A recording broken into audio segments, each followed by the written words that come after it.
guys, Claire here. We are heading to DC today and we're gonna have a little day.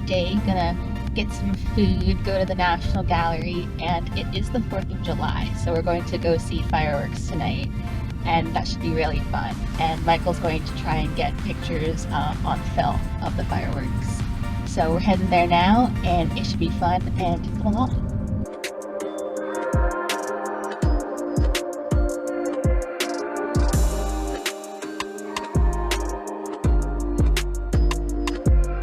Alright guys, so like Claire said, heading into DC, just going over the gear we brought today. So obviously, we've got the Leica with us. Currently, I have a roll of Cinestill 800T in there, just kind of to see what that's going to do while we're in the National Gallery.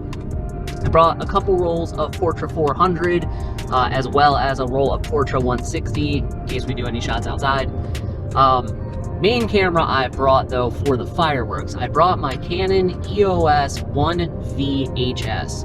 I'm very excited for the fireworks. We're going to shoot Cinestill 800T. I want the fireworks on Cinestill 800T. I want that like red halation around the fireworks, so that's the plan there.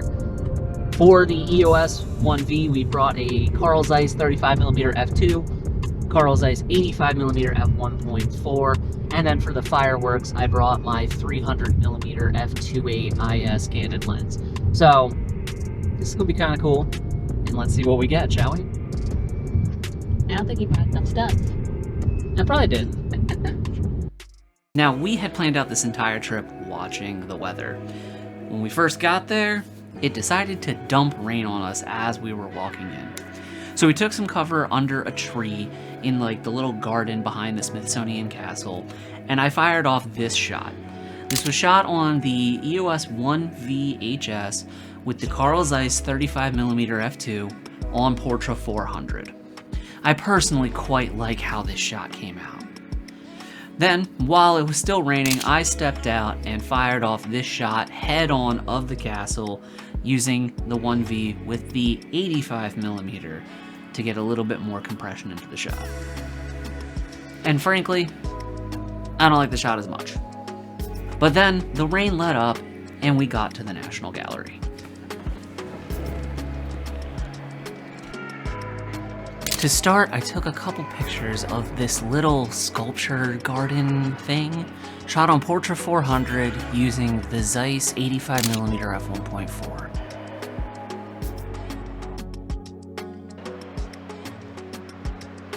I quite like this central area.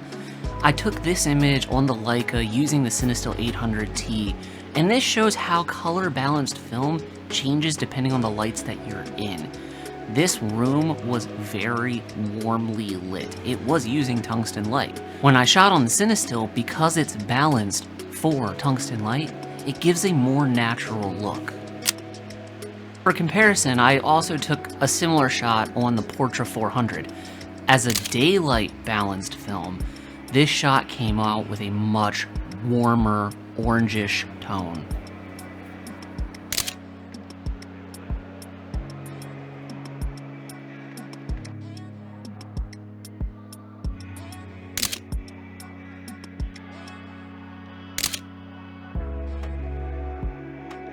I guess this makes me a landscape photographer. Now, we got into the wing and ended up in front of one of my favorite paintings, Watson and the Shark by John Singleton Copley. I love how beautiful this painting is, and this shot of the two onlookers looking at the painting quickly became one of my favorite shots from the trip. I shot both of these images on the Leica with the Cinestill 800T to color balance to a more natural tone. Shooting with the Zeiss 35, captured this image right here, and I love how the Portra played up the warmth of the wood.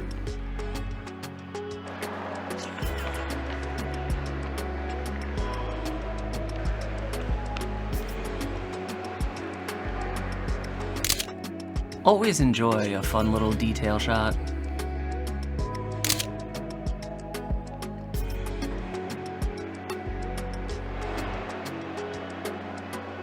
Now this image on the Cinestill is interesting because you have all the daylight coming in, it kind of shifted the colors a little bit more cool. Then I quickly shot this image with the Portra film. I really like how this came out, and I love the movement and action in the background of people sitting down at the little cafe.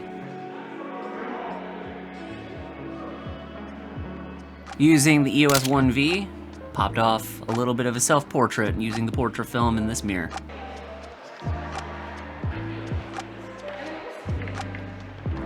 With all the windows in this area, the Portra film ended up balancing nicely without having that way warm tone. I shot this image on the Cinestill 800T using the Leica in this very dark, moody area. It had lots of warm tungsten lights, and the color balance from the Cinestill just made this look beautiful. I love this shot. This is another one of my favorites, and I love how the wall lights that are designed to look like candles further look like candles because of the halation from the Cinestill 800T.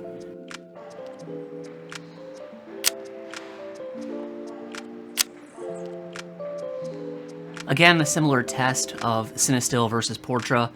I shot this statue on the Leica and it came out beautifully, well color balanced with the Cinestill adjusting for that yellow orangish hue.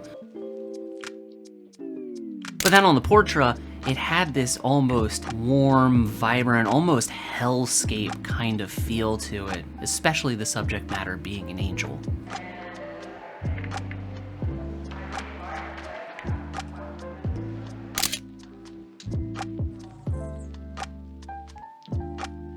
I love how this candid came out of these people just enjoying the different sculptures.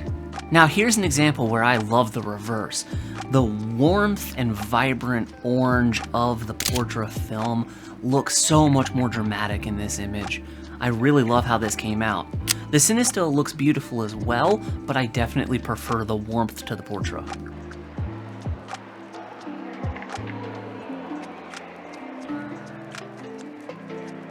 From there, I fired off one more shot of this staircase, kind of doing like an artistic composition. Then I finished up the Portra roll, snapping a few shots as we were heading to lunch. First, I fired off the Capitol building, then some of the crowds gathering at the Washington Monument. I took a few more shots of the Smithsonian Castle. I like the shot with the people in it, but I like it without it too. Not sure which one I like better. The last shot I took on the Portra was these leading lines of these train tracks as we walked over top of them on a bridge. Then do a quick lunch, nice spicy chicken sandwich for me, a little bit of steak for Claire, and we were off to go find our fireworks. I had one nagging issue. I had one big concern in the back of my head, and that was fireworks are at night, which means that there is a lack of light. This means that we're going to have to consider the possibility of reciprocity failure. So I did a quick search, and I did a lookup to see what Cinestill 800T had for reciprocity failure. I found nothing. They say they don't have a reciprocity chart for Cinestill 800T. Now, it is relatively common knowledge that Cinestill 800T is Kodak Vision 3 500T motion picture film, rebranded, repackaged into a cartridge with a DX scanner and no remjet layer. Because there was no reciprocity failure listed for Cinestill 800T, and Cinestill 800T is Vision 3 500T with the remjet layer removed, I looked up the Kodak datasheet. The Kodak datasheet said that there is really no reciprocity at 1 second. I wanted to be sure, so I loosely based the reciprocity failure off of Kodak Portra film. At 1 second, I treated it as if it were 1 second. If it exceeded 1 second, I measured it based off of Kodak Portra. So at 2 seconds, I actually shot 3 seconds. Based off of the results, I think this was the right call. All right, we are set up, ready to shoot. Got some Cinestill 800T in the camera. Here's to hoping the weather holds.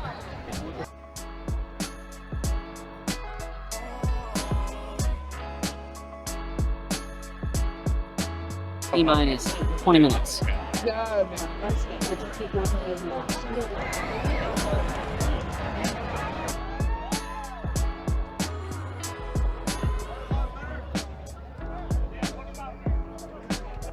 Cinestill 800T was so beautiful to use for the fireworks. Shooting between 1 and 3 seconds, we were able to capture those beautiful light trails from the fireworks bursting.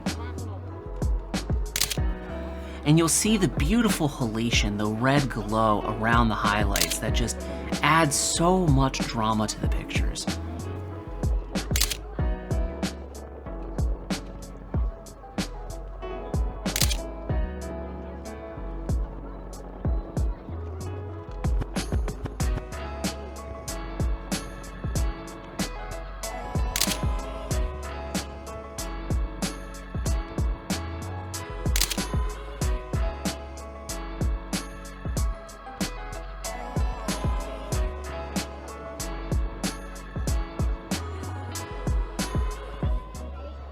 The halation is so strong that you can see in this image, it bled into the space between frames.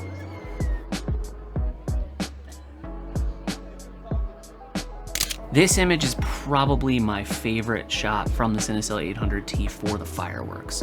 I absolutely love how this shot came out.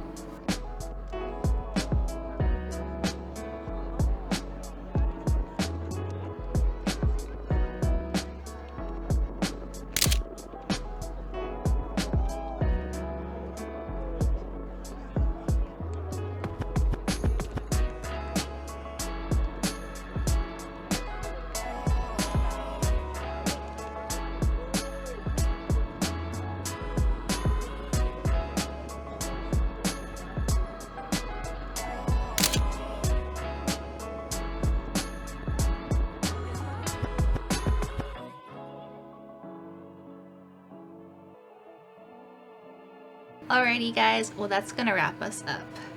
We thank you so much for watching. Leave us a comment, like the video, let us know what you thought. Subscribe if you don't already, that really just helps us to know that you like watching our content. As always guys, we appreciate it so much to all of you that have made it to the end of the video. Thank you, and we will see you in the next video. Peace out. Bye-bye. Hold on. Wait a second. I think we should see the digital shots.